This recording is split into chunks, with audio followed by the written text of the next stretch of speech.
মাটিৰ পাট্টা দিয়াটো স্পষ্ট কথা আমি দিমে।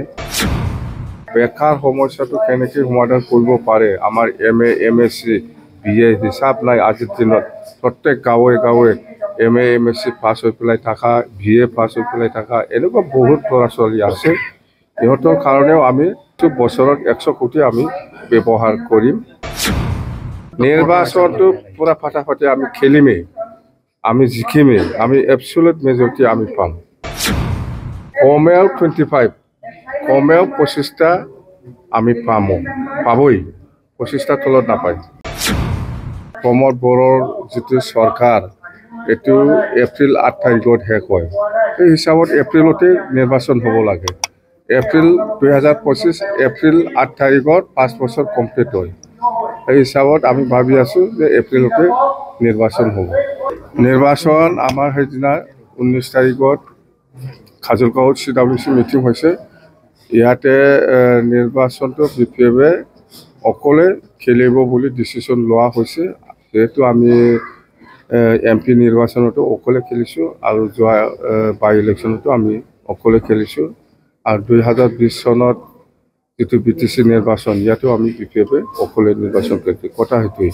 চৰকাৰ আহিলে আমি কি কি কাম কৰিম সেইবিলাক আমি প্লেনিং কৰি আছোঁ। এডুকেশ্যন ছেক্টৰত হওক, এগ্ৰিকালচাৰ ছেক্টৰত হওক, আৰু ইয়াং যুৱক যুৱতীসকলৰ ক্ষেত্ৰত আমি কেনেকৈ আমি BTC চৰকাৰ হিচাপে সহায় কৰিব পাৰে, ইহঁতক কাম কৰাৰ ক্ষেত্ৰত বা এংগেজমেণ্ট কেনেকৈ দিব পাৰে সেইবিলাকৰ ক্ষেত্ৰত আমি চিন্তা চৰ্চা কৰি আছোঁ কেনেকৈ কাম কৰি যাম। মুঠতে আমি এইবাৰ প্লেনিং হিচাপে আমি কাম কৰি যাম। আৰু মাটিৰ পাট্টা দিয়াটো স্পষ্ট কথা আমি দিমে। আৰু প্ৰত্যেকটা সমষ্টিত 2,500 জনকৈ মানে বেনিফিচাৰীক আমি IBS দিম। IBS মানে যিসকলে লেবাৰ কাম কৰি পেলাই খায়, যিসকলে আজি লেবাৰ নকৰিলে আজি চব্জি যদি বিক্ৰী নকৰে অহাকালি খাব নাপায়, এনেকুৱা ধৰণৰ মানে বেনিফিচাৰীসকলক আমি প্ৰত্যেকজনকে বছৰত 5,000 কৰি দিম। এক বছৰত আমি 5,000 দিম। বছৰত একবাৰ আহে আমাৰ পইচাটো। মুঠতে একটা সমষ্টিত 2,500 জন বেনিফিচাৰীয়ে 5,000কৈ পাব। আৰু প্ৰত্যেকটা সমষ্টিত আমি 50টা ছেল্ফ হেল্প গ্ৰুপক আমি পইচা দিম একটা বছৰত। এইটো হ'ল 25,000 কৰি। আৰু ইয়াতকৈ বেছিও হ'ব পাৰে। এইটো মুঠতে কিবা এটা মুঠতে আমি দিম, ছেল্ফ হেল্প গ্ৰুপক এইটো আমি দিম। আৰু বেকাৰ সমস্যাটো কেনেকৈ সমাধান কৰিব পাৰে আমাৰ MA MSc BA হিচাপ নাই। আজিৰ দিনত প্ৰত্যেক গাঁৱে গাঁৱে MA MSc পাছ হৈ পেলাই থকা, BA পাছ হৈ পেলাই থকা এনেকুৱা বহুত ল'ৰা ছোৱালী আছে।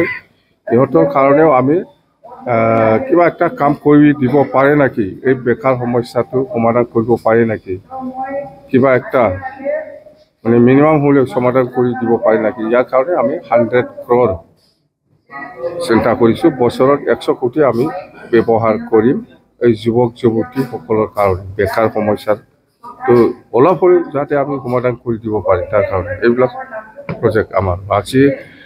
আৰু এডুকেশ্যন ছেক্টৰত আমি কৈছোঁ ওদালগুৰিত বড়োলেণ্ড ইউনিভাৰ্চিটি কেম্পাছ আমি বনাম। আৰু চালবাৰীত আমি কিংবা একটা কলেজত আমি MLAকে আপগ্ৰেড কৰি পেলাই কৰিব পৰা সুবিধা দিম।